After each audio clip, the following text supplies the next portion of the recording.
Right, just to update you on that shooting that went down today in Madison, Wisconsin, a private school there.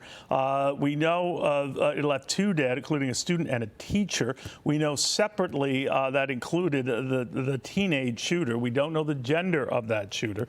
We do know that 6 others are injured and 2 are clinging to life as we speak. Jack Jupin joins us, the former FBI supervisory agent. Jack, so little we can piece together and know right now, but you're very good at piecing together stuff that people quite sometimes don't piece together, including the weapon of choice here, a 9mm handgun. What do you make of that?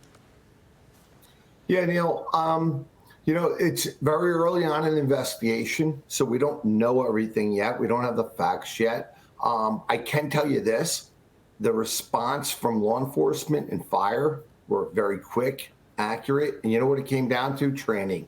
Can we stop or prevent these incidents from happening? No, we can't. We can educate people, we can try and train people, but the training here, as the chief of police had mentioned, did a phenomenal job. That they have already deconflicted. They went to the threat site. They found there was no more threat, and they evacuated the wounded, and they also reunified all the kids with their families, and that's what they're in the process of doing. They did a great job from law enforcement and fire point of view, but at the end of the day, you can't stop these incidents from happening without, educating and preventing as much as we can. We do know what few details we've been given, Jack, is that the shooter was dead when police got to him. Whether they were involved in that or the shooter took him or herself out, again, we don't know the gender. We do know it was in an area of the school, a localized area. I don't know if that meant a hallway or a classroom, but would that indicate that the shooter had a targeted area, again, he or she wanted to go to? Yeah, Neil, I think you're right. I mean, my sources are already telling me that there was no interaction with the shooter and law enforcement. So that already tells me the shooter probably took their own life, whoever that was, he or she.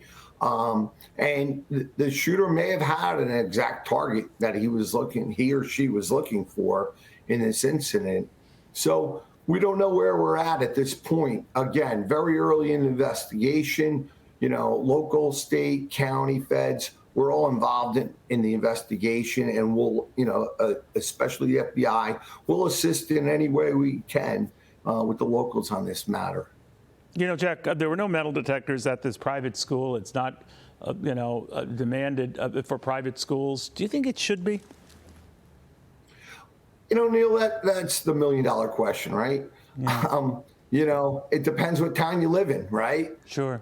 Some towns do, some towns don't. Do I think so? Yeah, why not? If you're not doing anything wrong, I don't see a problem with it, but that's my personal opinion or my professional opinion. You have a lot of towns, and I mean, you're looking at Madison, Wisconsin, you're not looking at a major city, Miami, New York, LA. You're right. And it happens everywhere. It happens everywhere. And that's where we've been. And unfortunately, we're not fixing the problem. Okay, Jack. Thank you.